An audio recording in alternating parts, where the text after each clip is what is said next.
অনেক ভুল করেছি, অনেক দুষ্টুমি করেছি। দেশের জনপ্রিয় কন্টেন্ট ক্রিয়েটর তৌহিদ আফ্রিদির বিরুদ্ধে এবার হত্যা মামলা দায়ের করা হয়েছে। একই মামলার আসামি তালিকায় আছেন আফ্রিদির বাবা মাইটিভির মালিক নাসির উদ্দিন সাথী।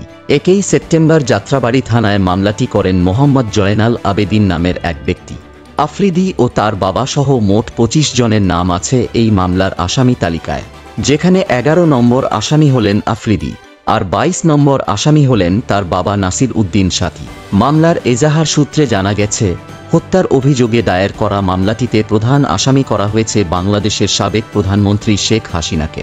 এরপরই তালিকায় 2 নম্বরে রয়েছেন সাবেক সেতুমন্ত্রী ওবায়দুল কাদের এবং 3 নম্বরে রয়েছেন সাবেক আইজিপি আব্দুল্লাহ আল মামুন।